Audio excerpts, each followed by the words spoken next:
Se trata de una condena histórica. La Corte Interamericana de los Derechos Humanos condenó al Estado colombiano por las violaciones a los derechos humanos por más de 2 décadas contra unos 6.000 integrantes o simpatizantes del partido político Unión Patriótica, un partido de izquierdas que surgió de un proceso de paz fallido con la entonces guerrilla de las FARC y que militó en la política colombiana entre los años 1980 y 1990. La Corte determinó la responsabilidad en la persecución y prácticamente exterminio de miles de personas que pertenecían a la UP, como era conocida en esa época. Los ponemos en contexto con el siguiente reportaje que preparó la redacción de France 24. Se trató de un exterminio político ante los ojos de un país entero. La historia del partido de la Unión Patriótica, UP, delata parte de la crueldad de la violencia vivida en Colombia a finales del siglo XX. El partido nació en 1985, producto de unas negociaciones entre la extinta guerrilla de las FARC y el gobierno del expresidente colombiano Belisario Betancur.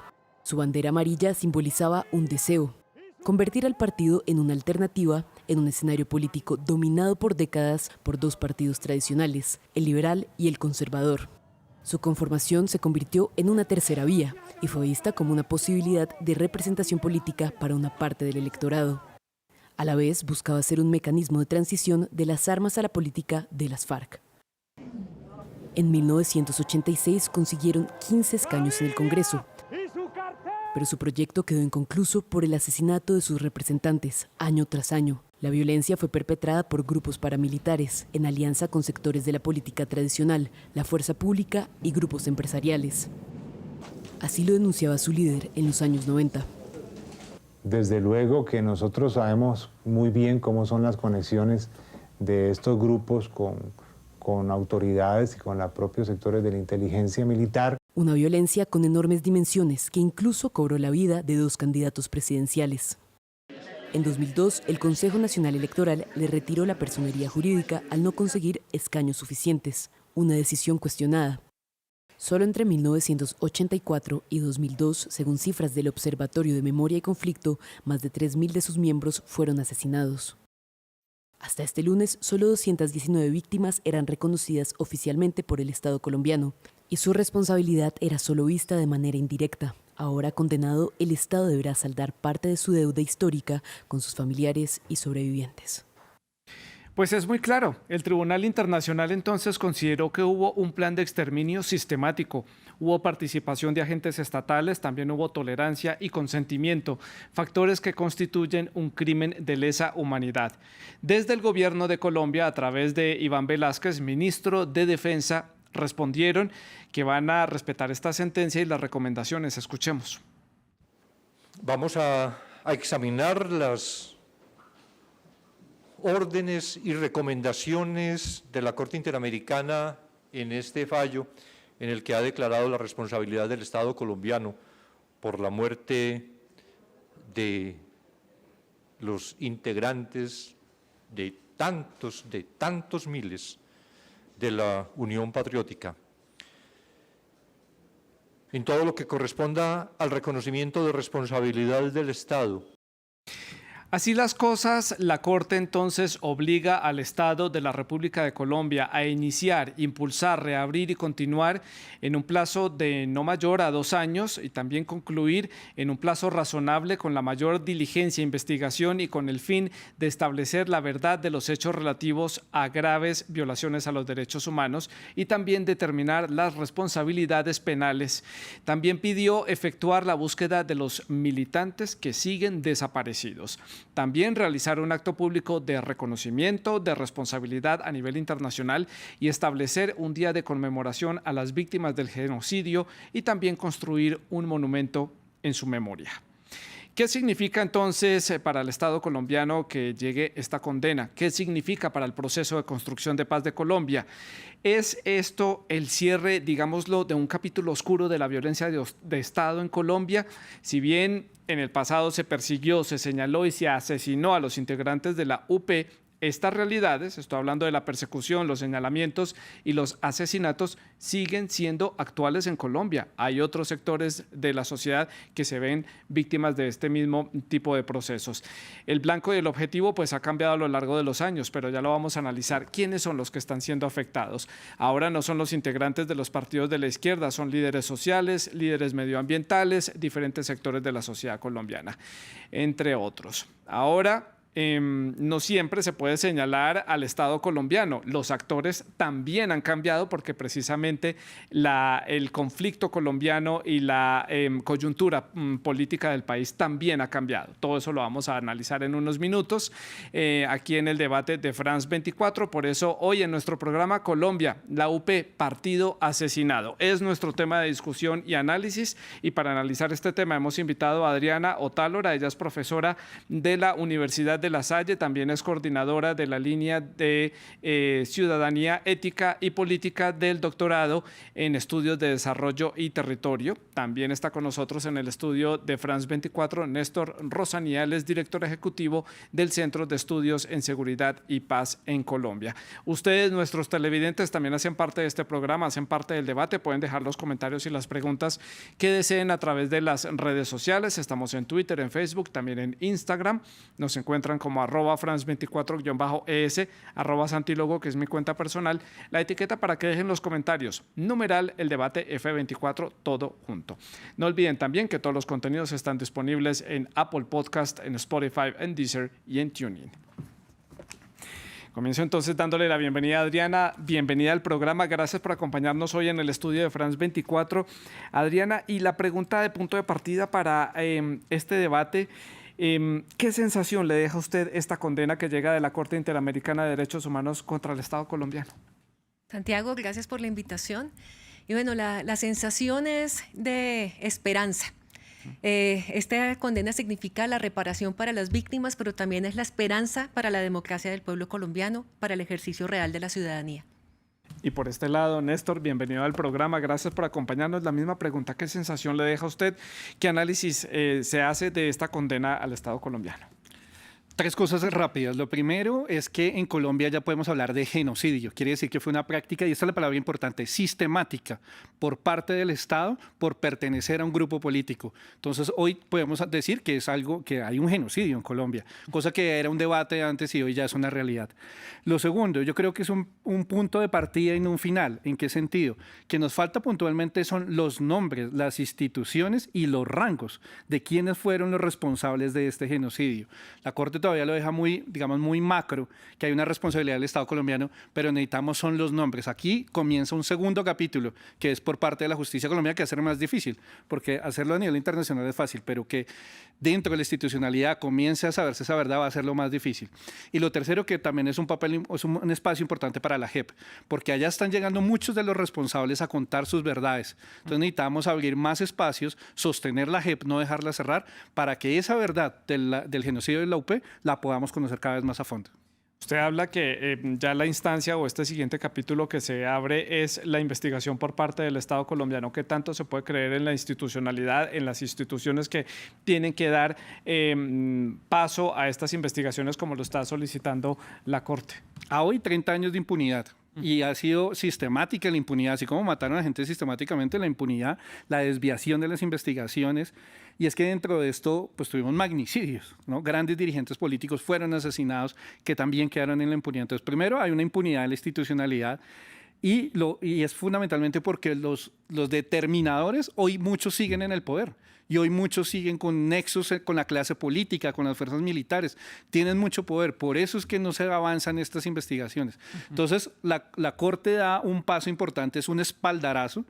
Y yo creo que los que hasta hoy valientemente han podido hacernos conocer algo de la verdad del conflicto colombiano ha sido la JEP. Entonces esperamos que en ese espacio de justicia transicional se pueda conocer cada vez más, sobre todo, quiénes estaban detrás determinando un genocidio como este. Adriana, continúo con usted por este lado de la mesa. Lo que significa esto dentro del contexto de la historia del conflicto colombiano, ¿qué capítulo se cierra acá? ¿Esto qué significa para la historia de ese conflicto?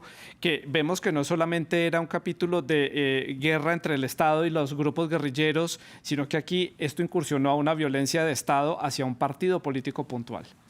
Se cierra un proceso que es un proceso parcialmente culminado, porque como decías al principio, no se ha terminado la violencia contra los líderes sociales, ni los líderes ambientalistas, ni quien se atreve a pensar distinto o a hablar fuertemente.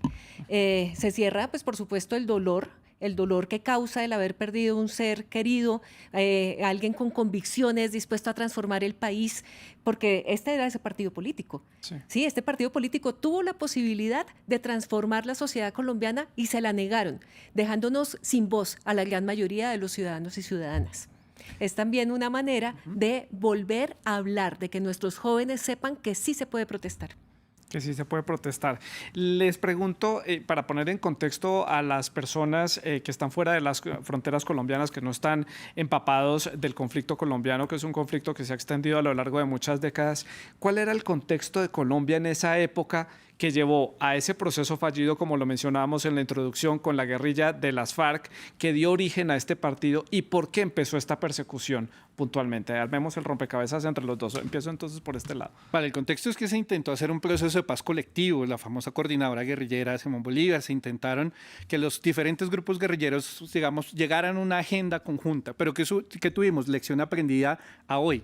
Cada guerrilla tiene un interés político, una metodología y una teoría de guerra diferente. No tiene nada que ver las FARC con el ELN.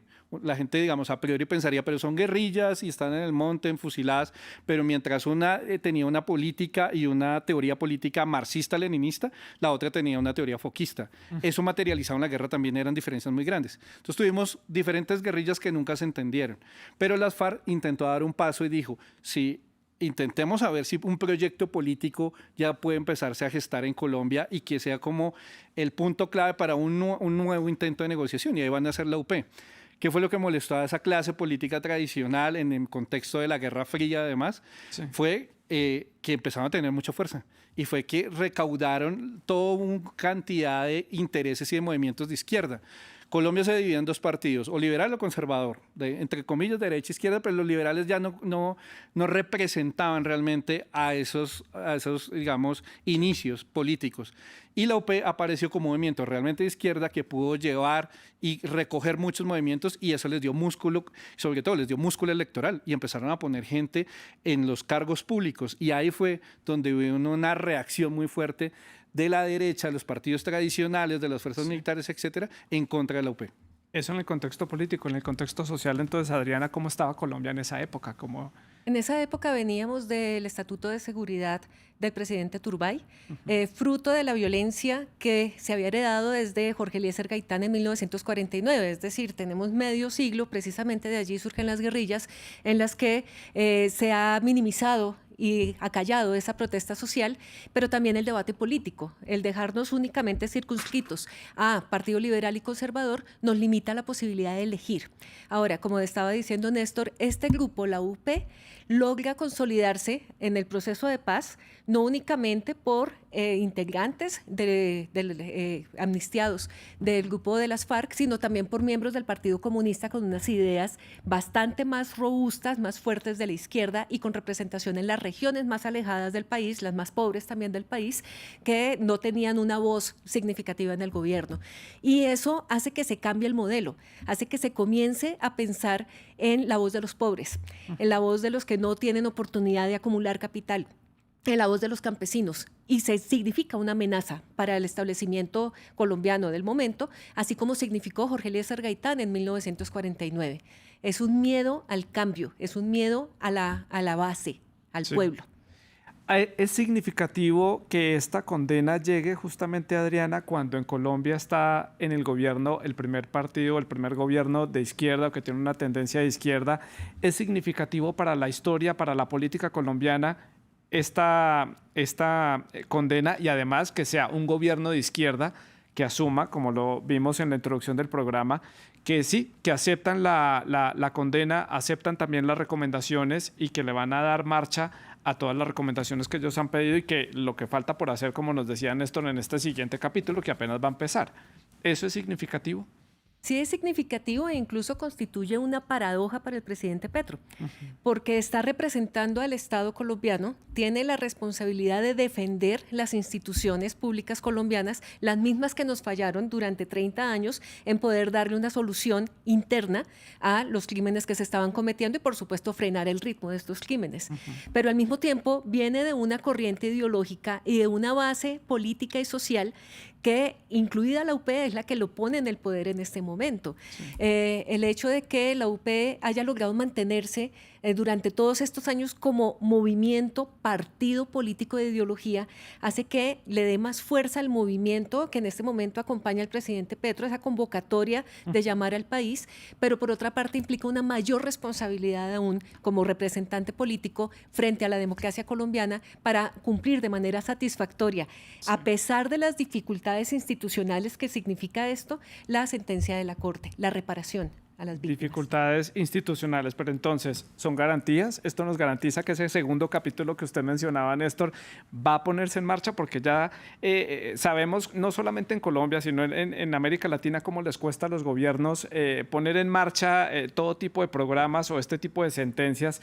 Siempre esto empieza a traspapelarse y se va perdiendo y va pasando el tiempo. ¿Esto es garantía que esté el presidente Petro en este momento en el poder, que esto va a evolucionar, va a empezar ese segundo capítulo a moverse? Yo creo que tenemos la esperanza, pero no la certeza, ¿no? La certeza sería que tuviéramos también una rama judicial comprometida realmente con sacar esas investigaciones adelante. Hay miembros, digamos, que han intentado hacerlo, pero cada vez que desde la rama judicial pasaba eso, venían las amenazas, venía la persecución. Entonces, es todo un reto, digamos, no solo para el gobierno, sino para toda la institucionalidad colombiana. Eso es lo primero. Y lo segundo, uniendo con algo que tú también planteas, y Adriana lo planteas, es que estamos viviendo el problema todavía. O sea, es un tema vigente. Entonces, asesinato de líderes sociales, el país donde más asesinan líderes ambientales y el país donde en el año 2020, en el gobierno de Iván Duque, se destapa un gran escándalo de la persecución a periodistas, de defensores de derechos humanos y líderes de oposición por parte del ejército. O sea que esto sigue siendo una realidad. La Colombia de la UP no es que no haya cambiado tanto a la Colombia del 2023. Ahí está el gran reto. ¿Cómo hacer para que eso se transforme? Y mira que yo me hacía esta reflexión. Los que participaron en la UP, hay muchos que siguen con poder o están en conexiones, pero cuando uno va a ver quiénes son los que chuzaban en el 2020, son nuevos. O sea que el tema es cultural y generacional dentro de esas instituciones. Piensan en la Guerra Fría, todavía ven a la izquierda como el enemigo. Entonces, ahí viene un problema más difícil, porque puede ser que capturemos a uno, pero si desde las escuelas de formación se repite ese discurso, pues realmente el problema no se ha acabado de fondo. Claro, no se acaba de fondo.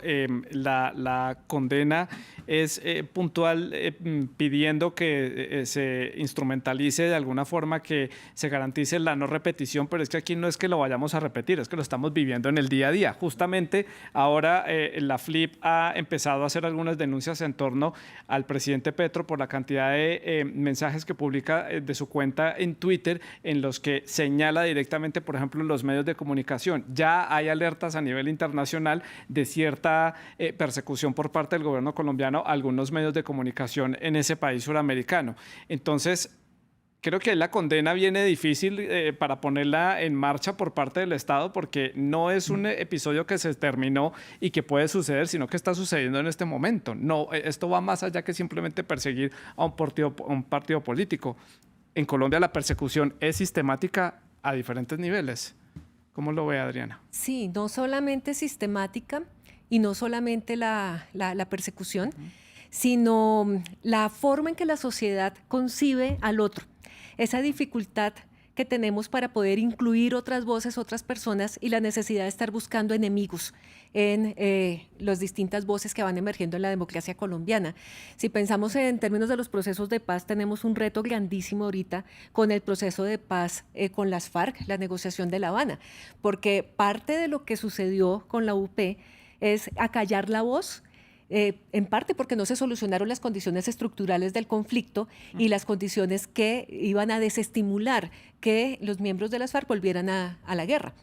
Eso no se ha solucionado, pero aparte la sociedad no ha permitido que establecer unos diálogos para que se pueda dar una verdadera cultura de paz y de cohesión social. El reto es gigante si nosotros no tomamos esta oportunidad como país para poder permitir darle a los procesos de paz, los que sean, con los actores que sean, posibilidad de tener una voz política y una participación estructurada como partido político, difícilmente vamos a lograr superar estas condiciones actuales que sí van a seguir permanentemente. Santiago, podría sumar una cosa que me adelante. parece interesante, y es que en Colombia tenemos que, o sea, no solo fue que la institucionalidad hizo un genocidio, es que la institucionalidad se alió con otros delincuentes para cometer un genocidio. O sea, la alianza entre el Estado colombiano y los paramilitares fue evidente en el genocidio de la UP. Ahora, el problema es que el paramilitarismo no se acabó, sino se transformó. Entonces ahora tenemos unos cantidad de grupos neoparamilitares que siguen activos y que todavía tienen poder en las regiones. Entonces, es como que si todos los actores se les hubiera cambiado el nombre, pero en términos generales siguen vivos. Entonces ahí está la dificultad también. Pues, cuando uno a veces hace reflexiones, no sé, de otros conflictos a nivel internacional, uno puede decir, bueno, puedo sacar lecciones aprendidas porque el escenario cambió. Ejemplo, las dictaduras del Cono Sur en Argentina y en el sur del continente. Ahí hay lecciones aprendidas porque ya se transformó el escenario, pero en Colombia no. El escenario sigue completamente vivo y con un dato para que los televidentes fuera del país lo vean.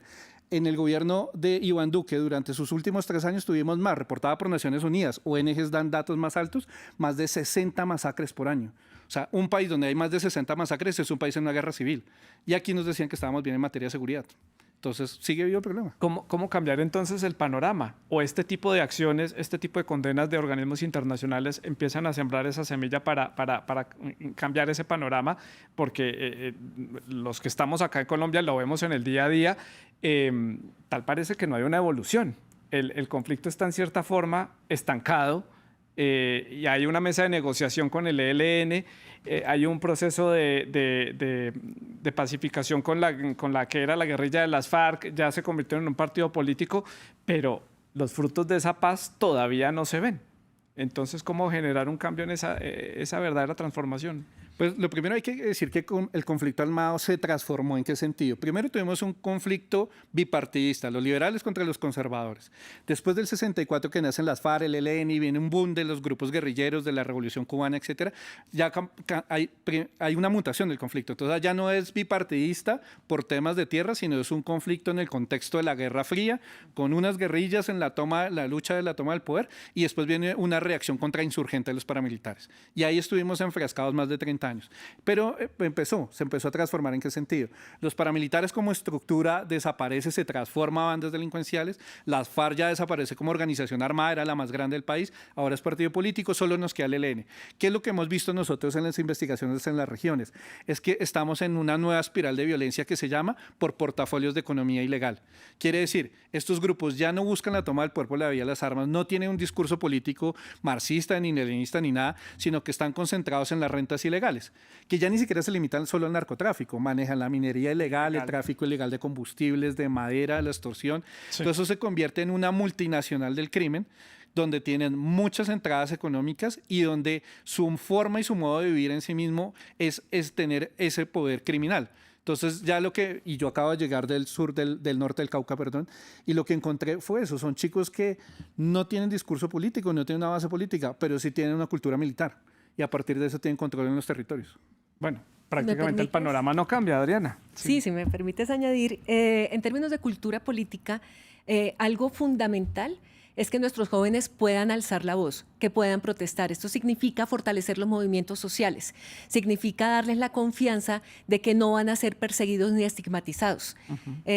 Yo estudié en la universidad en los 90 y recuerdo que sí protestábamos, como es casi que natural a los jóvenes, más estudiando ciencia política, pero pasito.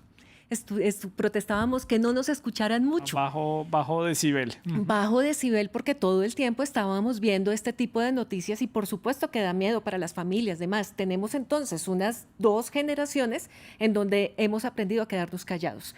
Ese es un primer elemento. El segundo es el fortalecimiento de los partidos políticos, porque eso también, el caso del genocidio de la UP hizo que a la gente le dé miedo pertenecer carnetizada al partido político, ser militante activo del partido.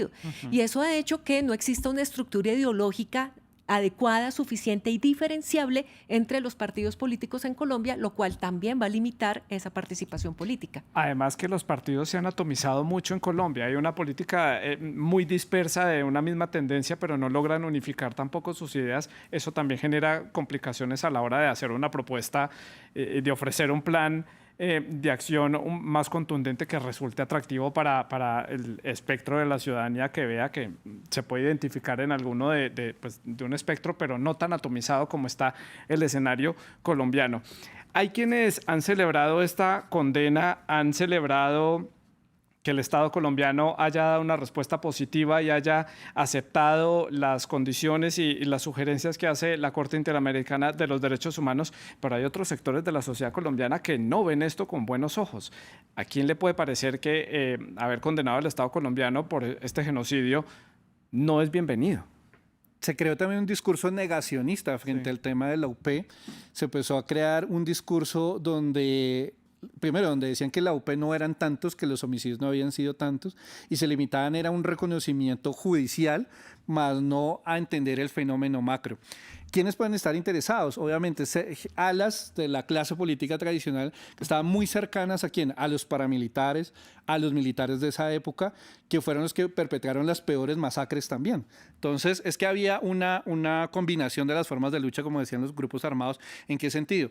Desde la izquierda tenían, digamos, ese concepto de la lógica de la combinación de las formas, pero desde la derecha también, porque habían políticos haciendo su campaña política, pero tenían un brazo armado y legal que eran los paramilitares, y alas de las fuerzas militares que los acompañaban. Entonces, desde ese triángulo que se formó, obviamente han generado un discurso negacionista frente a este hecho del genocidio de la UP. Significa, dejando de lado la parte del conflicto y metiéndonos solamente en la parte política, Adriana, ¿esto significa un paso en la madurez política de este país, que lleva 50 años matándose izquierdas con derechas, centros derechos? O sea, aquí esto se volvió un conflicto en el que hay un montón de actores que son difíciles de entender en algunos casos, pero ¿esto representa un poco de madurez política para el país, para la sociedad colombiana? Considero que sí, y por eso hablaba de esperanza al principio. Esperanza basada, fundada en las instituciones, que si bien, dado el conflicto, las condiciones propias de nuestro país no funcionaron, no actuaron de manera eficiente, de manera interna, sí tenemos la institucionalidad internacional que ha acogido Colombia y que nos da un espaldarazo a la democracia. Es decir, es posible que no haya sido una de las prioridades en su momento por distintos factores de la institucionalidad colombiana perseguir este tipo de crímenes, pero en este momento ya se siente un precedente de la no comisión de este tipo de actos, la defensa del derecho a la libre expresión, a la libre asociación, a la posibilidad de que la gente pueda otra vez unirse y hablar en público. Yo esperaría con esto que las elecciones y los momentos de elecciones otra vez vuelvan a ser una fiesta, pues es una esperanza en unos años, una fiesta como fue antes de incluso de la Constitución del 91. La gente salía, celebraba, hablaba libremente. Comienzan estos asesinatos y por supuesto nadie quiere saber qué piensa el vecino ni que vayan a saber de qué parte o partido soy yo. Sí. Esto nos plantea la necesidad de sumar nuevas voces, que además ahorita para las elecciones de Congreso vimos que se sumaron nuevas voces a la política colombiana, que si logramos que permanezcan deliberantes, podremos tener un avance en la democracia. Suponiendo un escenario, y es simplemente para analizar algunas de las posibilidades, entro un poco en el terreno de la especulación, si el gobierno colombiano, el Estado colombiano no cumple con este tipo de condenas, Néstor, ¿qué puede suceder a nivel internacional? ¿Esto qué implicaciones tiene para el Estado? Antes de responderte, sumo una cosa de lo que decía Adriana, y era que el mensaje que queda de esto es que así haya impunidad en la legislación interna y en el ámbito jurídico interno, a nivel internacional no. Y que los estados tienen que entender eso, que por más que violen derechos humanos dentro de sus países, a nivel internacional sí pueden llegar a ser condenados por instancias internacionales. Eso es fundamental. Ahora, lo segundo, digamos que en caso hipotético no pase nada, pues vienen una serie de sanciones generalmente diplomáticas y ya cuando es muy grave vienen unas sanciones económicas. Generalmente se queda en lo diplomático, pero es muy simbólico al decir que ¿Y para qué sirven esas sanciones diplomáticas? Es para cuando vengan empresas internacionales, las organizaciones internacionales dicen a las multinacionales, no inviertan en este país porque este país es violador de los derechos humanos y auspicia la violación de los derechos humanos. Eso afecta a la inversión extranjera directa y tiene un impacto económico en los países. Entonces, las sanciones diplomáticas, la única forma de tener dientes es en el tema de la inversión extranjera, porque más allá de las recomendaciones, la Corte se quedaría corta. Es lo que pasó, por ejemplo, con el documento que le dan a Iván Duque después del estallido social. Le dijeron, todas estas son las recomendaciones, hay violaciones a los derechos humanos. ¿Y qué hizo el gobierno de Duque? Nada, y no pasó nada. Pero más allá de un tema, una sanción simbólica, pues hay que jugar con el tema de la diplomacia y la sanción económica. Esto pesa mucho entonces para el futuro democrático colombiano, sienta precedentes para, de cara, usted mencionaba elecciones en las que se han ido sumando diferentes voces, Adriana, pero de cara a las elecciones o a los futuros procesos electorales en Colombia, ¿esto en qué beneficia? ¿Esto qué buenas bases deja o qué síntomas puede generar para esos comicios?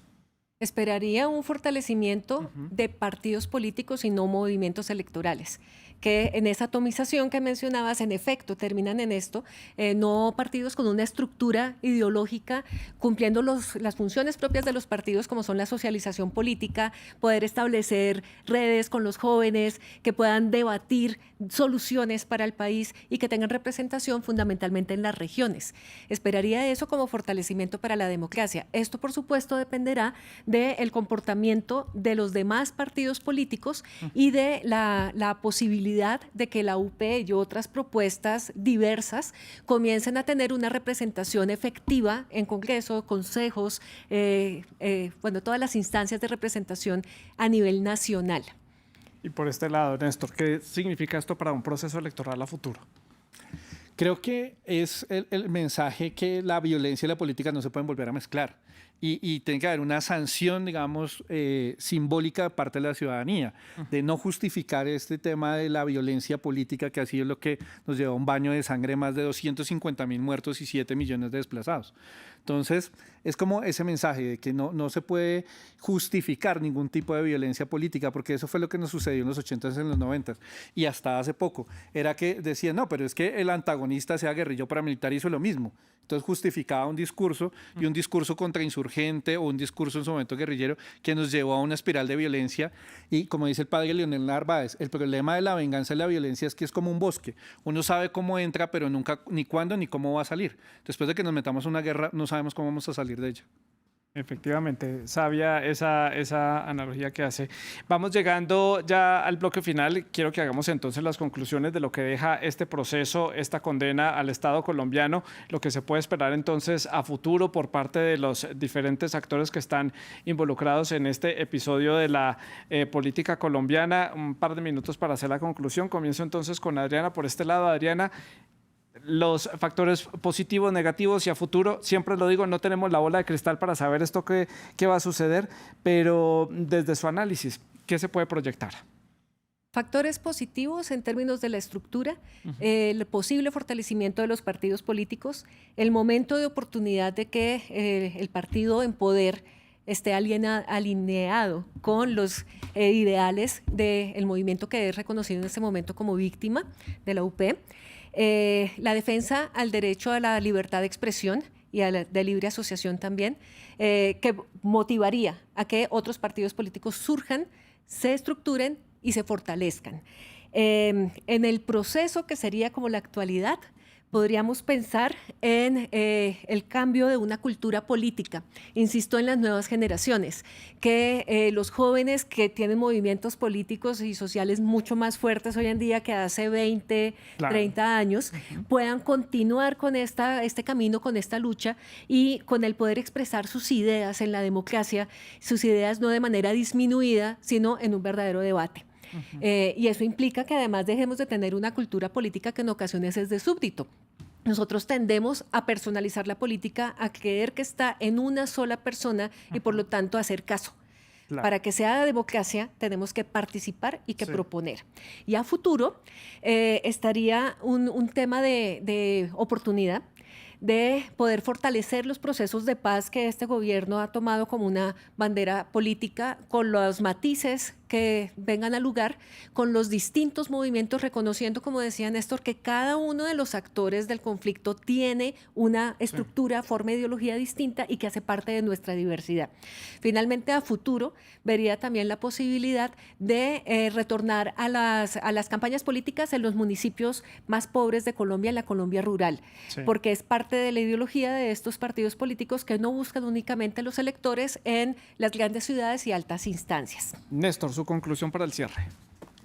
3 cosas rápidas. Lo primero es que necesitamos resultados en términos de justicia. La impunidad es la generadora de nuevas violencias. Necesitamos saber, y ese va a ser el reto para la justicia colombiana, cómo se llamaban los determinadores de todos estos muertos. Mientras tanto, va a seguir la impunidad y eso alimenta nuevas violencias porque los delincuentes dicen, si no les pasó a ellos que hay una corte de una sentencia de la corte, no me va a pasar nada a mí si sigo matando a líderes sociales. Lo segundo, es un reto para el gobierno Petro también, porque él fue también, digamos, perseguido, chuzado, y es el momento, digamos, de generar un hito histórico en su gobierno, de realmente hacer una transformación en la justicia y que haya esto. Entonces Petro tiene un gran reto. Y lo tercero, lo que más los colombianos muchos hemos acobijado es la Jurisdicción Especial para la Paz. Es el único mecanismo que nos garantiza algo de verdad en este conflicto. Lo han intentado acabar desde la derecha en Colombia, pero es la única que nos ha contado cómo fueron los falsos positivos, cómo fueron las masacres, etcétera, etcétera. La única esperanza de justicia que tienen las víctimas se llama la Jurisdicción Especial para la Paz.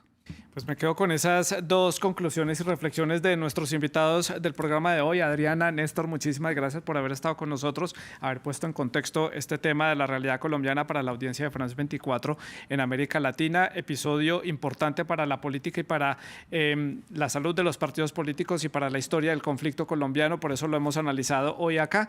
En nombre del equipo técnico les agradecemos a ustedes también la sintonía. La producción del programa estuvo a cargo de Laura Garzón y la producción de invitados estuvo a cargo de Tania Herrera. Siga con nuestra programación.